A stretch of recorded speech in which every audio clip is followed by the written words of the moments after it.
మ్యాచో star Gopichand హీరోగా, Malavika Sharma, Priya Bhavani Shankar హీరోయిన్స్గా Kannada director ఏ హర్ష రూపొందించిన చిత్రం భీమా.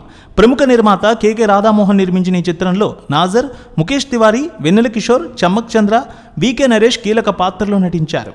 ఈ సినిమాకు కన్నడ మ్యూజిక్ డైరెక్టర్ రవి బస్రూర్ సంగీతాన్ని ఇచ్చారు.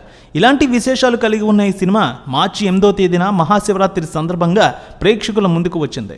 ఈ సినిమా 13వ రోజు ఎంత వసూళ్లు సాధించింది, 14వ రోజు కలెక్షన్స్ ఎలా ఉండనున్నాయనేది టాలీవుడ్ అనలిస్టుల రిపోర్ట్ను బట్టి చూద్దాం. పురాణాల్లో పరశురాముడి కథా నేపథ్యంగా తెరకెక్కిన పోలీస్ బ్యాక్డ్రాప్ యాక్షన్ థ్రిల్లర్ భీమా. ఈ సినిమా ప్రమోషన్స్ భారీగా ఉండడంతో గోపీచంద్ సినిమాపై మంచి అంచనాలు ఏర్పడ్డాయి. దానికి అనుగుణంగా థియేటర్లోకి వచ్చిన తర్వాత ఈ సినిమా మంచి టాక్ సొంతం చేసుకుంది. ఈ సినిమా మంచి రేంజ్ కలెక్షన్లు రాబడుతోంది. ఇప్పటికీ భీమా సినిమా విషయానికి వస్తే ఈ సినిమాలో భారీ తారాగణం ఉండడం, టాప్ టెక్నీషియన్స్ కూడా పనిచేయడంతో రెమ్యునరేషన్లు, ప్రమోషనల్ ఖర్చులతో కలిపి 30 కోట్ల రూపాయలతో నిర్మించారని టాక్. భారీగానే రిలీజ్ చేశారు మేకర్స్.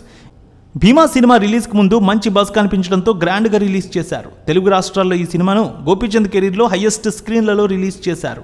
నైజాం, ఆంధ్ర కలిపి 600 స్క్రీన్లు, ఇండియాలో ఇతర రాష్ట్రాల్లో 100 స్క్రీన్లకు పైగా, అలాగే ఓవర్సీస్ 200 స్క్రీన్లు కలిపి మొత్తం 900 స్క్రీన్లలో రిలీజ్ చేశారు.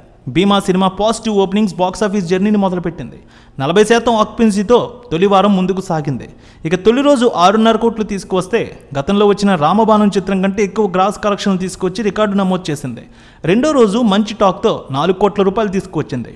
మూడో రోజు అదే ఆక్యుపెన్సీతో 5 కోట్ల రూపాయలు, నాలుగో రోజు 3 కోట్ల రూపాయలు, ఐదో రోజు 2.5 కోట్ల రూపాయలు, ఏడో రోజు 1,80,00,000, ఎనిమిదో రోజు 1,50,00,000, తొమ్మిదో రోజు 1,25,00,000 వరకు తీసుకువచ్చింది.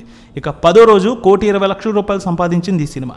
11వ రోజు 1 కోటి రూపాయల వసూళ్లు తీసుకువచ్చింది. 12వ రోజు 80,00,000 రూపాయలు, 13వ రోజు 70,00,000 రూపాయల వరకు తీసుకువచ్చింది. ఇక నేటి ఆక్యుపెన్సీ 22% వరకు కనిపిస్తోంది. 14వ రోజు 2 వారాలు సినిమాకి దాదాపు ఈరోజు 65,00,000 రూపాయల వరకు వసూళ్లు వచ్చే అవకాశం ఉందని అడ్వాన్స్ బుకింగ్ బట్టి తెలియజేస్తున్నారు. ఈ సినిమా ఇప్పటికే లాభాల్లోకి తీసుకువచ్చింది.